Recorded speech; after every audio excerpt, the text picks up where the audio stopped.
কি ভাইয়া, কি অবস্থা তোমাদের? বাংলাদেশ দলকে মায়ের দল ক্রিকেট টিম বলবো না, আমি বাংলাদেশ ক্রিকেট টিমই বলি।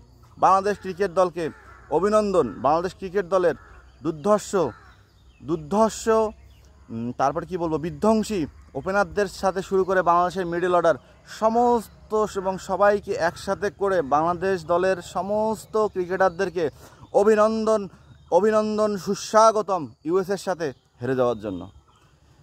ইউএসএ ভাই, যুক্তরাষ্ট্র, যে টিমটাতে নিজের দেশের কোনো নাগরিক নাই, সব দেশের একটু একটু একটু।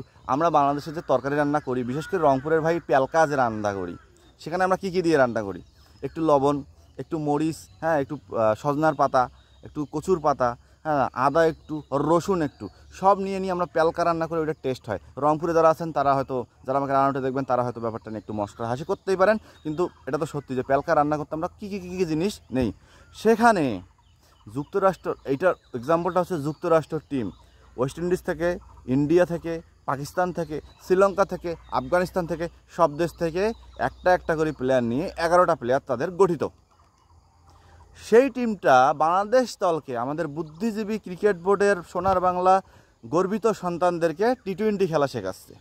ব্যাপারটা এমন কি না, আমাদের ক্যাপ্টেন বাবা শান্ত, তুমি কি বলেছ?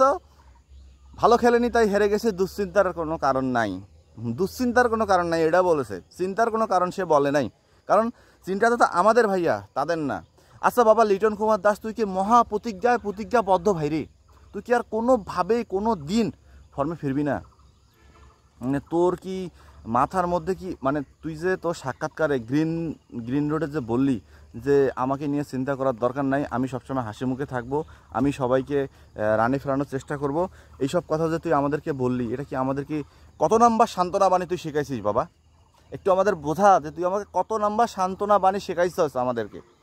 এখানে কার দোষ দেবেন? বুদ্ধিজীবী ক্রিকেট বোর্ডের নাম্বার 1 কোচের যে ব্যাটিং অর্ডার ওলটপালট? হ্যাঁ, এখানে একটা কথা আছে, মারাত্মক একটা কথা। তানজিদ হাসান তামিম ফর্মে আছে, তাকে না খেলিয়ে আপনারা লিটন কুমার দাস এবং সৌম্য সরকার, এই জুড়িটাকে দাঁড় করানোর জন্য আমাদের কোচ হাতুড়ি সিং কিন্তু বরাবরের মতোই অটল, কিন্তু এবারও তিনি ব্যর্থ, সুন্দরভাবে ব্যর্থ। আচ্ছা ভাই, আমাদের বাংলাদেশ টিমে একটা কাজ করা যায় না, যে 4টা উইকেট চলে যাবে 10 রানে, একটা করে উইকেট তো টি-20তে 30 রান ধরা হয় বা 20 রান ধরা হয়, তো সেখানে বাংলাদেশ দলকে 10 রান দিয়ে 4টে উইকেট চলে যাবে। রিয়াদ এবং আমাদের কি বলে হৃদয় ভাইয়াকে তাদেরকে নামায় দেন, তারা একটু 150 রান করুক। আরে ভাইরে, ভালো উইকেটে 150 রান এই যুগে ইউএসও তারা করতে পারে, এটা কি আপনারা শেখেন নাই কালকে? তোরা কি কালকে শিখিস নাই ভাইরে? আরে ভাইরে, কার দোষ দেবেন? কন্ডিশনের দোষ দেবেন তোরা? আরে ভাই, ইন্ডিয়া তো ক্রিকেট খেলাইছে, ইন্ডিয়া দেখে ওই দেশত খেলাইবে না? অবশ্যই খেলাবে। প্রস্তুতি ম্যাচ কি তোমার সাথে খেলাইবে না? সেই ম্যাচটা দেখেন তো ইন্ডিয়া কেমন করে। তা আমার তো কন্ডিশন লাগবে না। এ ভাই, আফগানিস্তান কি যে ওই দেশত খেলাইবে না? ওদেরও তো কন্ডিশনের সাথে মেকআপ করতে হবে। কই, ওরা তো এত তাড়াতাড়ি যায় নাই। তোমাকে যে বিসিবি বা আমাদের বুদ্ধিজীবী ক্রিকেট বোর্ড এত সকালে নিয়ে গেল কী কারণে?